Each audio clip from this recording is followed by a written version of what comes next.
All right, so I'm out here driving for dollars. Now, for all of you wondering what driving for dollar is you are pretty much driving around the neighborhoods where properties are selling. So, for example, we have a property like this, all right? What I'm looking for is tall grass. You know, we got vines on this property. The windows are a little busted, so it's in poor condition. Now, if you look across the street, all right, now that property's in good condition. I'm not gonna go and try and talk to those people because they are maintaining their property and they're keeping it nice. They're keeping it up to date.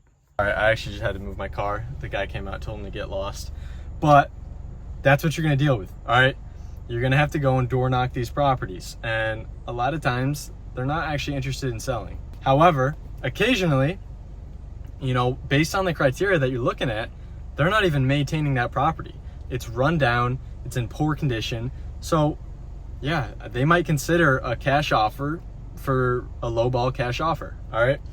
I've been out right now for about 2 hours. I'm gonna be out for another 3 hours, maybe 4, depending on how this goes. But what I'm doing to find the location that I'm actually gonna be driving at is I'm looking at where my competitors are. Okay, so I'm in the city and there's a lot of different areas to be driving. I gotta pick one. So what I did was I looked on Facebook. I looked at other wholesalers. Where are they marketing their deals? Where are they finding deals at? And right now it's this little area, this neighborhood. So that's where I'm gonna be hitting, because you know, you're not gonna find gold where other people aren't finding it. You gotta go look for the gold where other people are finding it. So that's what I'm doing. I'm going out. I'm leaving sticky notes. Let's see. I got a sticky note here. So I got my sticky notes. What I'm doing is just writing down, my name is Levi. I'm interested in making you a cash offer on that property. And I put down my phone number, stick it on their door if they don't answer. Okay. Right now, I did actually speak to one lady and she's interested in selling. She's interested in selling at a low offer, but her only thing is she wants to find she wants to move to the coast and she wants to find a property that's off market. So I told her, if I can find you a property that's off market, I mean, she has a couple other offers. If I can find you that property that's off market, would you be interested in moving forward with me? She said, of course, right? So I'm separating myself from the competition. She already has 2 offers on that property, a lot higher than what I would offer. And she even said, I think that's a little expensive, right? So what I'm doing is I'm looking to actually solve problems. I'm not just out here trying to scam these people, right? That's not what we're doing here. We're trying to help these people. We're trying to solve their problems. Her problem is that she wants to relocate, but she can't find a property because she's looking for off-market deals. I don't know why, but she's looking for properties that are off-market so that way she can move. So what I'm gonna do is I'm actually gonna reach out to wholesalers in that area and see if they have any properties matching her criteria. All right, so I'm trying to solve her problem. I'm trying to solve problems. Now, if you're not familiar with wholesaling real estate, let me break it down real simple. I'm not gonna waste your time if you already do know. I'm looking for these deals off market, okay? Not off market. If they're on market, typically it's not a good deal. So I'm trying to find these deals that are off market and then I get it under contract. Once I get it under contract, I then bring that contract to an end buyer, an investor or a flipper. Now, those people are looking for discounted properties that need work that they can put money into and rehab it and flip it. Okay, so they're also looking for a discount. That's why we have to find these discounted, so that way they can make money and that way we can make money and that way we can get those sellers money. Okay, so it's a win-win-win.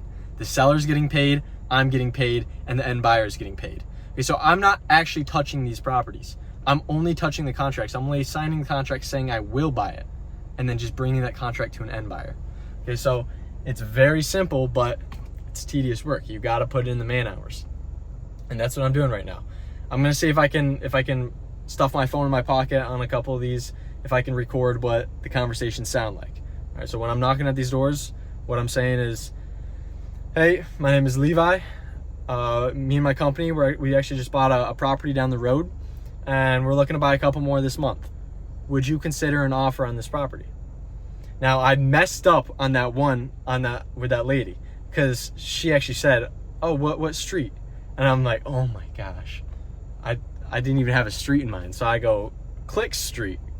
like Click Street. I ended up looking on Google Maps. There's no such thing as Click Street. So hopefully that doesn't mess anything up.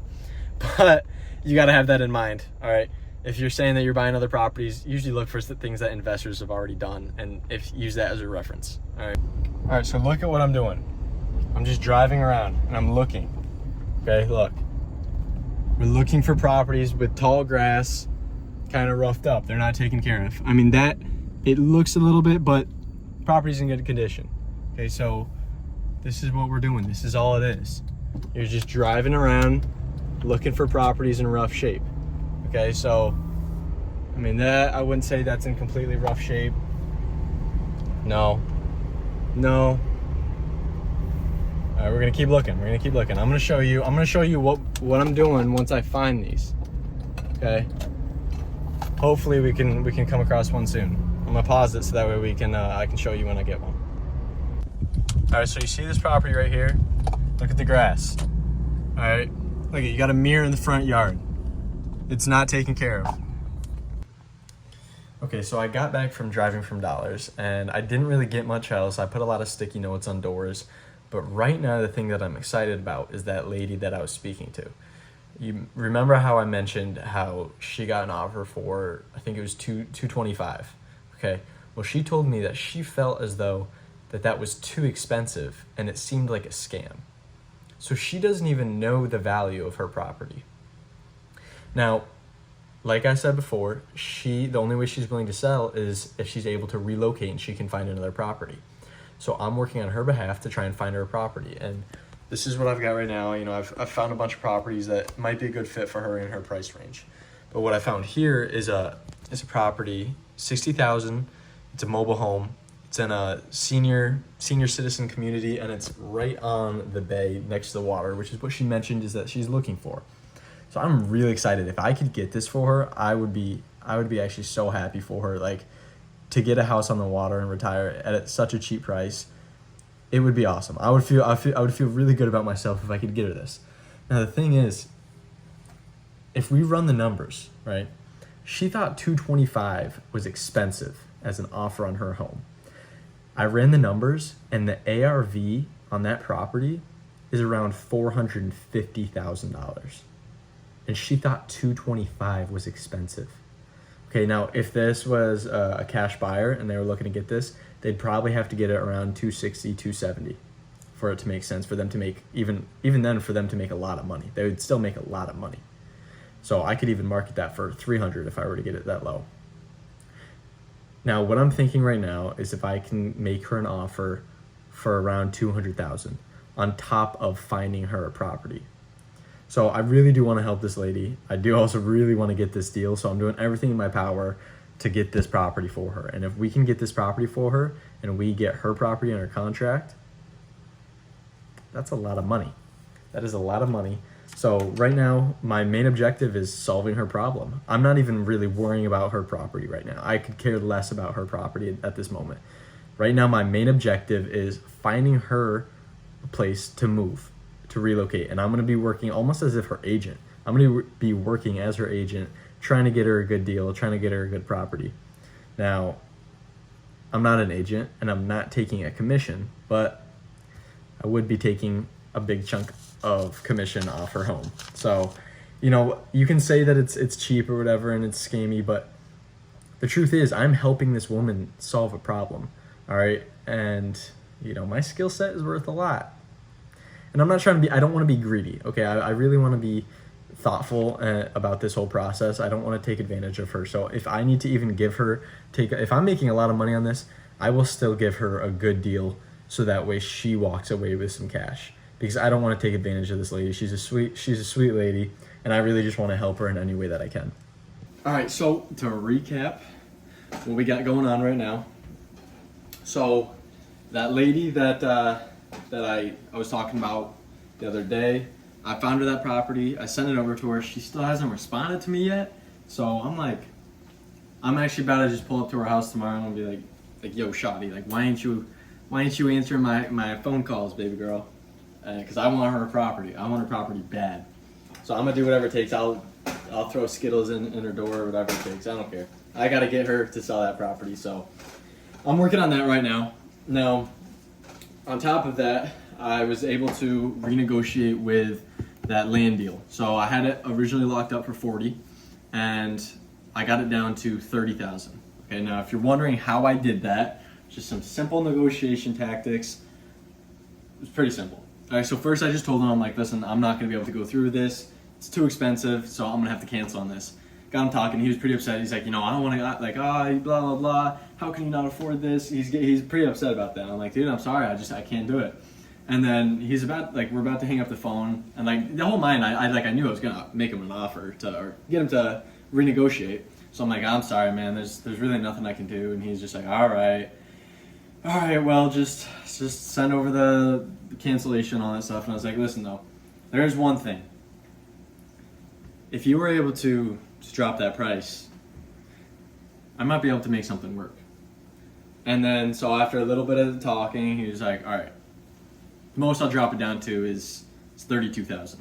And just so you know, this whole time in my mind, I'm trying to get 30,000 at least, and hopefully 28,000, okay? And I was like, I gave him the silence. So I sat there for a good 15 seconds, dead silent. Eddie, can you do 28? Knowing that he's gonna meet me in the middle, right? I know he's gonna try and meet me in the middle and say 30. So if he accepted 28, fine by me. But the whole idea is you drop him down so that way he renegotiates and meets you at the middle. That's simple negotiation tactics. It's not hard. If you're asking a price and you want to get here, you gotta offer right here, and that way they negotiate. You're going up here, because if you offer that instantly, they're gonna renegotiate and it's gonna be up here now. Okay, it's simple stuff. So I got that down to 30. I'm gonna send that out to my buyers again, and hopefully I can get it off my hands. I'm really not gonna be making much money on it, but at least I won't be down any money. Now, I've also been doing the sales training. Okay, I'm about to start taking leads sometime this week, but I was actually able to shadow. Hold up, I'm cooking this ground beef and it smells great. But anyways, I was able to shadow shadow the top salesman. All right. Now, when I was on this appointment with him, I was just sitting there silently, wasn't saying anything, and the entire time this guy was 100% interested in purchasing. It was gutters. They were offering gutters. So the entire time he's excited about this, he's like, oh, this is gonna be great, blah blah blah. He's excited the entire time until it hit the price. Once it hit the price, he's like, man, no, that's too expensive. I gotta get those 3 offers. My dad was in the military. He always told me I gotta get 3 offers before I don't make same day decisions. Anyways, that guy, the salesman, he went outside, called our boss, told him what was going on. The guy came out and was like, yeah, listen, sorry, this is just too much for us. I'm sorry, but maybe we'll call you back in a couple days. Obviously, he's not going to do that. That's just a smoke screen. Okay, he ended up walking away from that deal. And the entire time, I'm sitting there like, dude, are you crazy? I should have said something, but I was told not to speak a word. But the entire time I'm sitting there, I'm like, dude, he was excited the entire time. And all you did was you made one offer. You didn't drop that price. You didn't even try to work with him. You didn't try and figure out why. You just walked away from that deal. He just walked away. He's like, and I asked him, I was like, dude, why'd you not push that any harder? He's like, he wasn't gonna close. I knew it. He wasn't gonna close. I'm like, you should never leave a deal. If you're doing anything in sales, or if you're doing anything where you're trying to get them to buy, never leave until you have gotten to the very bare minimum, until if you have scraped off every little thing that you possibly can, until you have shot every bullet, every little piece of ammunition in your arsenal. Okay, you do not leave until you close, because psychologically they're gonna say no 4 times before they say yes. All right, you got to get them to say no 4 times before they even say yes, unless it's a layover and it's an easy close. All right, so I already know I'm going into this. I'm like, so all you salesmen, I've already done, I did another one too. It was the exact same thing. They got an objection, and they're like, all right, and they walked away.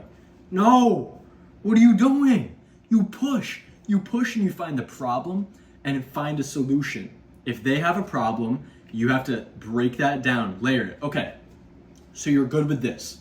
Yes. Okay, and are you good with this? Yes. Was it me? I mean, was I unprofessional? No, you were great. Okay, so it's just the price. Right. Okay. So, what do you have in mind? Like, you break it down, you layer it, put them into a corner. Don't give them a whole bunch of other objections. Break it down, figure out what their real objection is. Okay, it's price. How can I solve that? I could offer lower. I mean, yeah, you'll take a hit on your commission, but you can still offer lower. You can give them financing options. You can go back, and I mean, there's so much stuff that you can do. And all I'm saying is, when you're trying to sell, never leave until you know for a fact that you have done every single thing in your power to close that deal. So I know once I start getting those leads, I will push them, and I will not leave their home until they pull out a shotgun and force me to leave. All right, that's the only way I'm leaving their home. And I guarantee you that will give me the most deals out of everybody. I will have the highest closing percentage because I will not leave until I've scraped off every piece of the bone that I can. All right, so that wraps it up for week 3. This week is going to be good. I'm going to be remarketing that deal. Hopefully, I'm going to be getting that other lady's property under contract. If that happens, I'm going to be ecstatic. It's going to change the course of everything. It's going to change the course of my life. It's going to change the course of this business. All right, so I really got to get that deal under contract. And if I do, it's going to be beautiful. It's going to be beautiful. All right, so I will keep you guys updated on how things are going. Until then, see you guys next time.